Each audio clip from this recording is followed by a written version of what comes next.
the night the bed fell on Father. It happened that my father had decided to sleep in the attic one night to be away where he could think. My mother opposed the notion strongly because she said the old wooden bed there was unsafe. It was wobbly and the heavy headboard would crash down on Father's head in case the bed fell and kill him.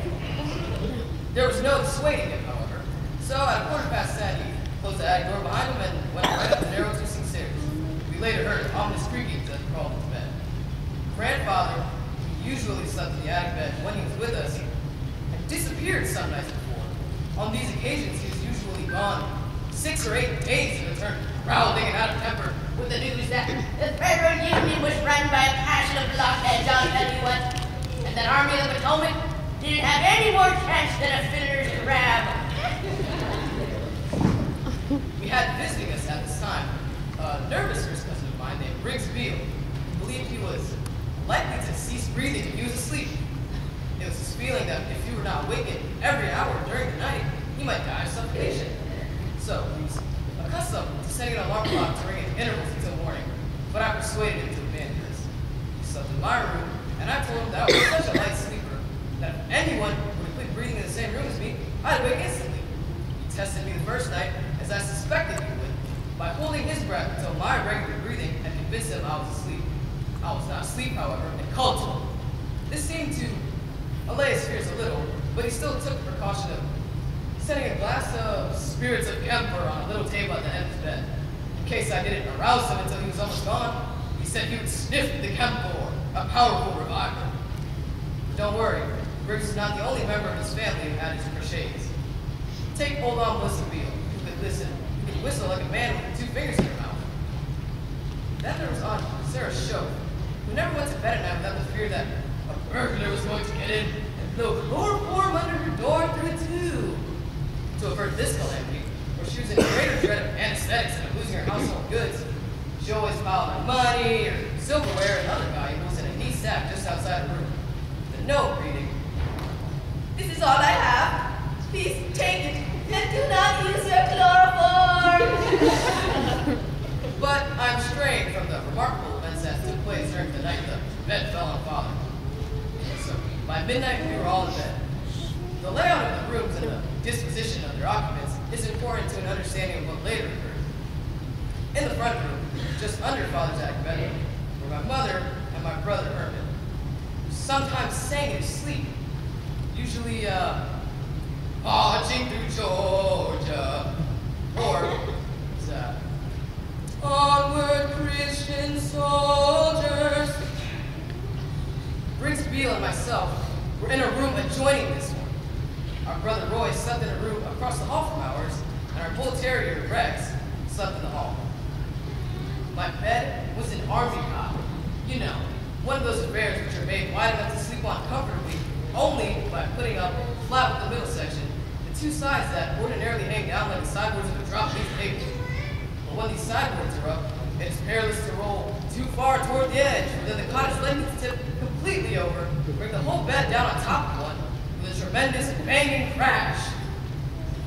This, in fact, is precisely what happened about 2 o'clock in the morning. It was my mother who, in recalling the scene, first referred to it as the night the bed fell on Father. So, always a deep sleeper, slow to arouse, I had lied to Briggs. I was at first unconscious of what happened when the iron cot rolled me onto the floor and toppled over on me. It left me so warmly bundled up and unhurt. The bed rested above me like a canopy. Hence, I did not wake up, only reached the edge of consciousness and went back. The racket, however, instantly awakened my mother in the next room, who came to the immediate conclusion that her worst dread was realized. The big wooden bed upstairs had fallen on Father, whatever. She therefore screamed, "Let's go to your father!"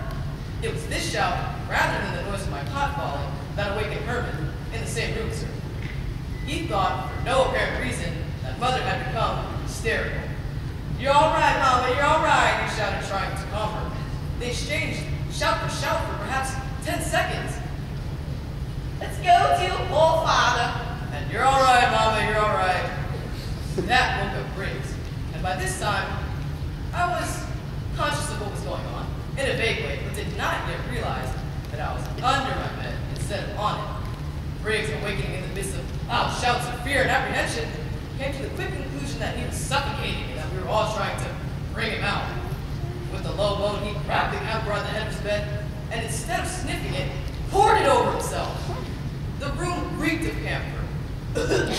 He choked Briggs like a drowning man, for he had almost succeeded in stopping his breath under the deluge of pungent spirits. So he leaped out of bed and groped toward an open window, but came up against one that was closed. With his hand, he beat out the glass.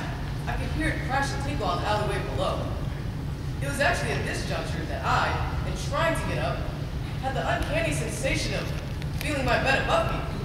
Falling asleep, I now suspected in my turn that the whole uproar was being made in a frantic endeavor to extricate me from what must have been an unheard of and perilous situation. Get me out of this, I called! Get me out!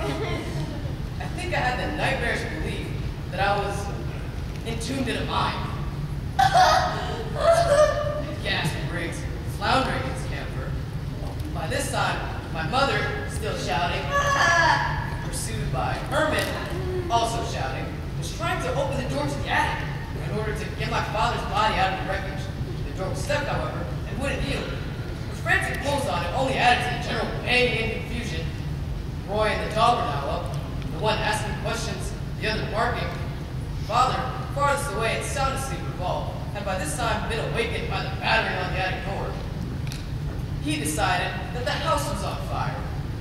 I'm coming, he wailed in a slow, sleepy voice. It took him many minutes to regain full consciousness. Mother, still believing he was caught under the bed, detected in his "I'm coming" the mournful, resigned note of one who is preparing to meet his maker. He's dying, she shouted. Briggs yelled to reassure her. I'm all right, Mama. I'm all right. He still thought that it was his own closeness to death that was worrying Mother. I found at last the light switch in my room, unlocked the door, and Briggs and I joined the others at the attic door. The dog, who never did like Briggs, jumped for him. Roy had to throw Rex and hold him. While all this was happening, we could hear Father crawling out of bed upstairs. With a mighty jerk, Roy pulled the attic door open, and Father came downstairs. Sleepy and irritable, but safe and sound. Mother began to weep when she saw him. Rex began to howl. What in the name of God is going on here? Asked Father. And the whole situation was put together like a gigantic jigsaw puzzle. Father caught a cold from prowling around his bare feet, but there were no other bad results. I'm glad, said Mother, who always looked on the bright side of things, that your grandfather wasn't here.